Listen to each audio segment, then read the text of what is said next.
Assalamualaikum warahmatullahi wabarakatuh.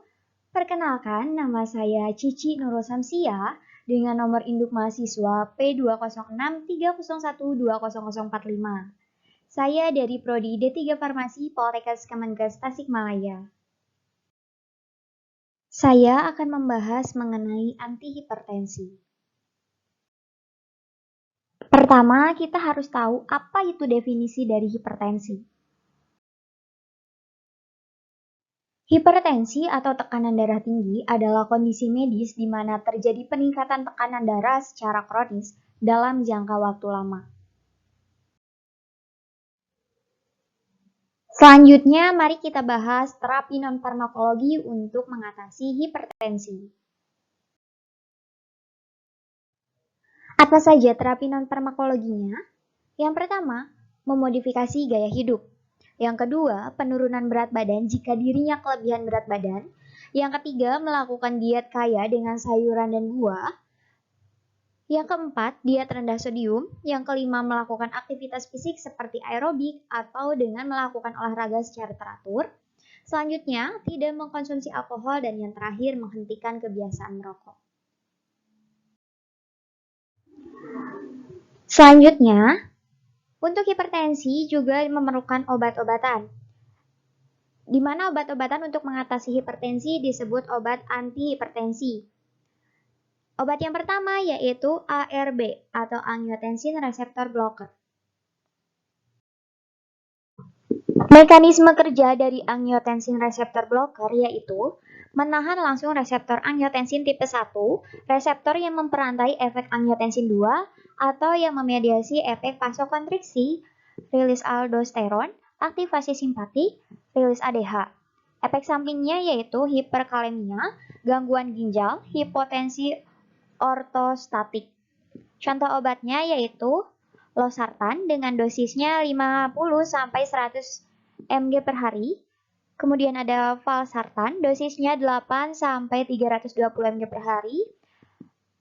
Kandesartan, dosisnya 8-32 mg per hari. Selanjutnya, ada nitrat. Mekanisme kerja dari nitrat yaitu merelaksasikan dinding pembuluh darah. Nitrat menyebabkan terjadinya pelebaran arteri koroner sehingga blood flow atau aliran darah yang menuju ke otot-otot jantung akan lancar dan kebutuhan oksigen akan terpenuhi. Untuk contoh obatnya yaitu ada glyceryl trinitrat. Untuk dosisnya yaitu pada pemberian pertama biasanya diberikan tablet 300 mikrogram. Kemudian ada isosorbit dinitrat untuk dosisnya 2,5-5 mg tiap 15 menit. Dan ada isosorbit mononitrat untuk dosis awalnya yaitu 20 mg. Selanjutnya ada angiotensin converting enzyme inhibitor. Angiotensin converting enzyme inhibitor merupakan second line terapi, di mana mekanisme kerjanya yaitu mencegah perubahan angiotensin 1 menjadi angiotensin 2, sehingga vasokonstriktor kuat dan menstimulasi sekresi aldosteron. Angiotensin converting enzyme inhibitor juga menghambat degradasi bradikinin dan menstimulasi sintesis substansi vasodilator lainnya, seperti prostaglandin dan prostasiklin. Untuk efek sampingnya yaitu batuk kering, hiperkalemia namun bisa dimonitoring, proteinuria, dan gangguan fungsi ginjal. Untuk contoh obatnya yaitu captopril, dosisnya 12,5-150 mg per hari. Kemudian ada enalapril untuk dosisnya 5-40 mg per hari. Lalu ada lisinopril, dosisnya yaitu 10-40 mg per hari. Dan yang terakhir yaitu ada quinapril untuk dosisnya 10-80 mg per hari. Selanjutnya ada beta blocker. Mekanisme kerja dari beta blocker yaitu memblok reseptor beta yang dapat menyebabkan penurunan tekanan darah melalui penurunan curah jantung. Untuk efek sampingnya yaitu tangan dingin, asma, dan gagal jantung. Untuk contoh obatnya yaitu Untuk yang non-selektif ada propanolol untuk dosis awalnya 40-80 mg, untuk dosis perawatan 160 sampai 320 mg per hari.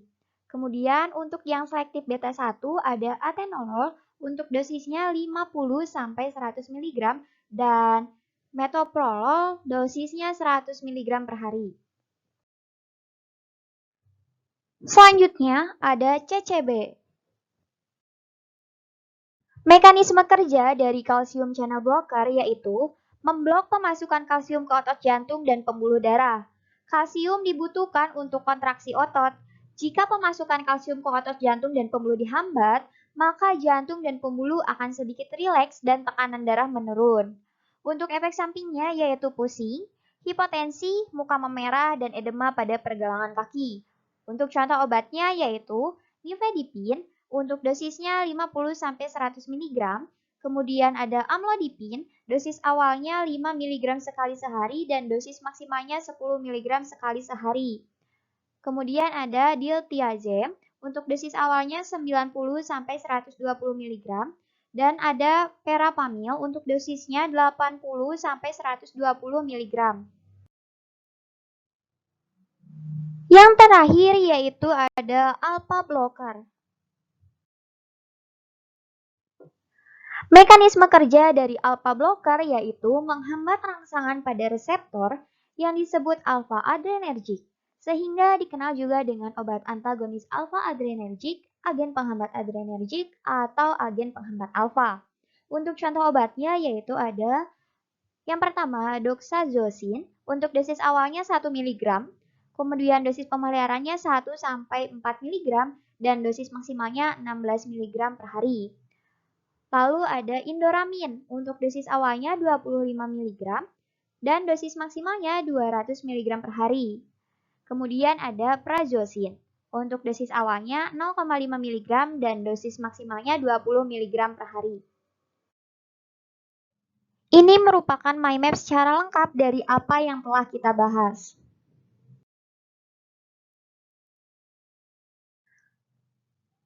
Baik, terima kasih atas perhatiannya. Sekian dari saya. Mohon maaf apabila banyak kesalahan. Wassalamualaikum warahmatullahi wabarakatuh.